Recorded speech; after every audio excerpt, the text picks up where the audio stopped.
اعوذ باللہ من الشیطان الرجیم، بسم اللہ الرحمن الرحیم۔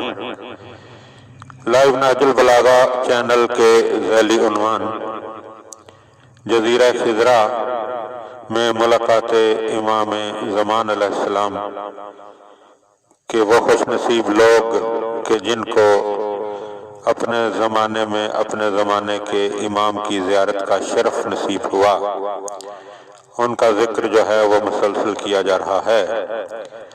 اور اس وقت حاجی علی بغدادی علیہ رحمہ کے یہ خوش نصیب ہیں کہ جنہیں امام زمانہ علیہ السلام کی زیارت کا شرف نصیب ہوا۔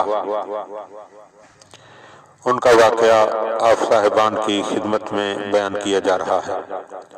کتاب کا نام فاتح الجنان اور اس کا صفحہ نمبر 937 کہ جس کے مؤلف شیخ محمد عباس قمی علیہ رحمہ، اور اس کتاب کا پہلا ترجمہ شیخ الجامعہ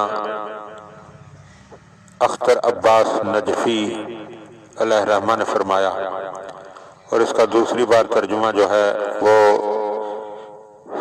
حافظ سید ریاض حسین نجفی آل کے جو جامع المنتظر کے موجودہ پرنسپل ہیں انہوں نے فرمایا ہے۔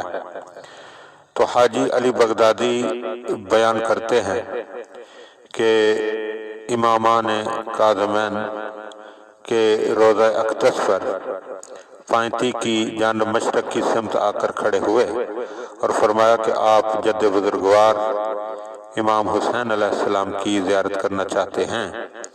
میں نے کہا کہ شب جمعہ ہے، لہذا میں حضرت کی زیارت کرنا چاہتا ہوں۔ تب آپ نے زیارت وارث پڑھی۔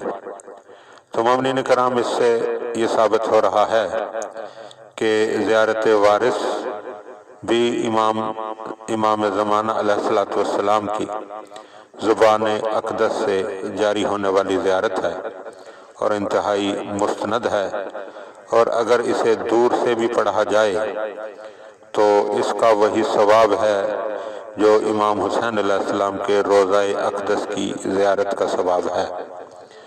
اور فرماتے ہیں کہ اور اس اثناء میں مؤذن مغرب کی اذان دے چکے تھے، اور آپ نے مجھ سے فرمایا کہ جائیں اور جماعت کے ساتھ نماز مغرب ادا کریں۔